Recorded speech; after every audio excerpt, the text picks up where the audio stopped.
For me, it's more about inspiring others or trying to inspire others, and that kind of inspires me. The stewardship tries to work and get from the congregation not just funds or capital expenditures to pay for those things, but we also try to work with the time and talents, try to determine from the congregation how we can connect the time and talents of the folks out there to get them involved, to inspire them to get involved.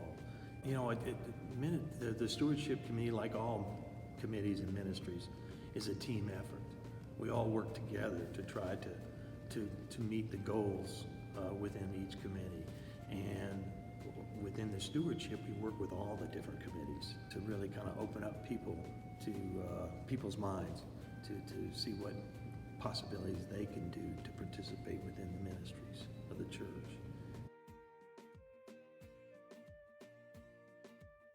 It's a big piece of property. It's getting older, and there's a lot of people on the committee that put countless hours into the work to keep it functioning. It's all a gift of God, and my love and passion for planting and gardening is a gift from Him. So I want to reward that gift by having the church look nice in different seasons. It was encouraged by so many people commenting how nice the area looked, and so it inspired me to do something for the fall. I've always been inspired by worship and music. I've been in church choir since I was 7 years old, and I just love being able to be part of creating a ministry that speaks to people, whether it be traditional or contemporary or casual, as we call it here, bringing them to the point where they can worship God and go out feeling refreshed and ready to go out and serve in the world. There's so much that can be done. You can be part of worship and music if you want to sing in the groups. You can be an instrumentalist in either the Carillon, or sometimes we have symphonic with folks that's multi-generational in all ways. You have the chancel choir, you have dove, you can play guitar. You can serve as a lector or worship assistant, or on the altar guild. There's just so many different ways to serve in worship and music that if somebody you can plug in somewhere. I'm inspired when we can make large or even small improvements that benefit the staff and the congregation. Sometimes that could be figuring out how to broadcast to the parking lot by short-range FM. Sometimes that could be figuring out how to superimpose lyrics on the screen in our live stream. And sometimes it's just the fun and camaraderie of working together, pulling cables through the ceiling to improve our Wi-Fi throughout the building. We need you. You don't need to be a technology person.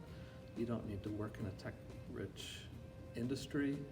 We need creative minds that can help us figure out how to harness technology and take the next steps in becoming a hybrid church. How do we benefit the current worshipers at Calvary, future worshipers, and the community around us?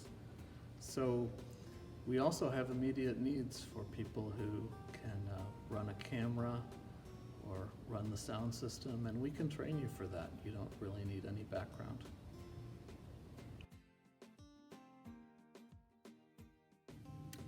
Well, one of the ways I work with this ministry is my Father's House, which is a part of Cooperative Christian Ministry here in Rowan and Cabarrus County.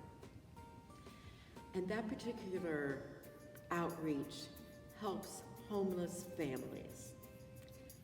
And I believe that everyone should be given a second chance in life. We all make mistakes. We should all be able to get a do-over.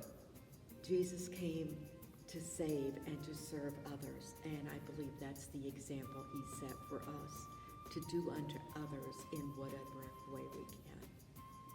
Find a connection and help out.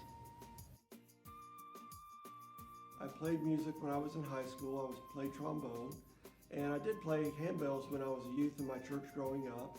And just getting back to this has got me back to playing music without it being too terribly involved. We come once a week and practice and make beautiful music for the church. We have fun, You just see us on Sunday mornings and we play our pieces, and some of the pieces are a little serious, some of the pieces are a little bit more fun. But we're always having fun when we're having rehearsal. I really enjoy the time that we have to spend together. I was filling in for someone who wasn't able to be there on Sunday morning, so Renee gave me the music and we played it with spoons in our living room, and then I played it Sunday morning in church with bells. It probably wasn't my best performance, but maybe I was a little bit hooked at that point in time. I think I've been playing bells ever since.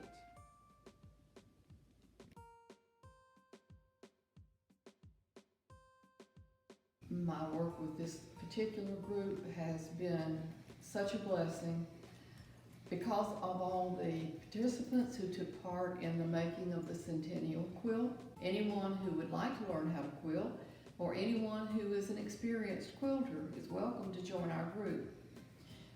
Our group creates the cross blocks that we present to all the confirmands and new families that join our church. And we continue our work with those, and we hope it's a blessing to those that receive these, and we hope it's an inspiration to them. The member stories, they're like blocks in a quilt.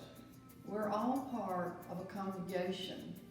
The congregation is the big quilt, and each family is a block that goes into that quilt, and it all comes together to make a beautiful whole.